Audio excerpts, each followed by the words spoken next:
એક મોટું જંગલ હતું. તેમાં ખરનખર નામનો એક સિંહ રહેતો હતો.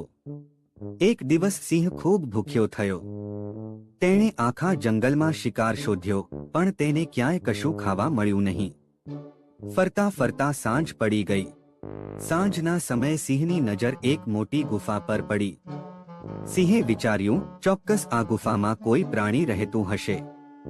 રાત પડશે એટલે તે અહીં જરૂર આવશે. હું અંદર છુપાઈને બેસી જાઉં અને જેવું તે આવે એટલે તેનો શિકાર કરી લઉં. સિંહ ચૂપચાપ ગુફાની અંદર જઈને સંતાઈ ગયો. એ ગુફા એક શિયાળની હતી.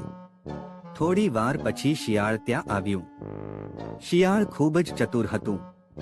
ગુફાના દરવાજા પાસે પહોંચતા જ તેની નજર જમીન પર પડી. તેણે જોયું કે સિંહના પંજાના નિશાન અંદર તરફ જઈ રહ્યા છે, પણ બહાર આવતા નિશાન ક્યાંય દેખાતા નથી.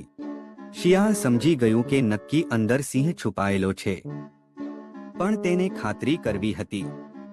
જો તે સીધું અંદર જાય તો સિંહ તેને ખાઈ જાય. એટલે તેણે એક યુક્તિ વિચારી. શિયાળ ગુફાની બહાર ઊભા રહીને મોટેથી બૂમ પાડવા લાગ્યું, ઓ ગુફા, ઓ મારી વહાલી ગુફા, આજે તું કેમ ચૂપ છે? તું ભૂલી ગઈ કે આપણે નક્કી કર્યું છે કે જ્યારે હું બહારથી આવું ત્યારે તારે મને આવકાર આપવો જોઈએ.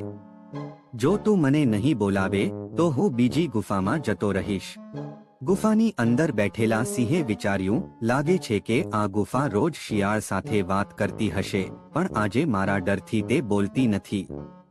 જો હું નહીં બોલું તો શિયાળ જતું રહેશે અને હું ભૂખ્યો રહી જઈશ. સિંહ પોતાની જાતને રોકી ન શક્યો અને ગુફાના બદલે મોટેથી ગર્જના કરીને બોલ્યો, આવ શિયાળ ભાઈ, અંદર આવ. તારું સ્વાગત છે. સિંહની ગર્જના સાંભળતા જ શિયાળને ખાતરી થઈ ગઈ કે અંદર સિંહ છે. શિયાળ હસીને બોલ્યું, અરે મૂર્ખ સિંહ, ક્યાંય ગુફા થોડી બોલતી હોય? તે બોલીને સાબિત કરી દીધું કે તું અંદર છે. એમ કહીને શિયાળ જીવ બચાવીને ત્યાંથી ભાગી ગયું. સિંહ ગુફામાં બેઠો બેઠો જોતો જ રહી ગયો અને તેની મૂર્ખામીને લીધે શિકાર ગુમાવવો પડ્યો. બુદ્ધિ આગળ બળ નકામું છે. કોઈ પણ મુશ્કેલીના સમયે ગભરાવાને બદલે ચતુરાઈથી કામ લેવું જોઈએ. સાવધાની રાખવાથી મોટા જોખમો ટાળી શકાય છે.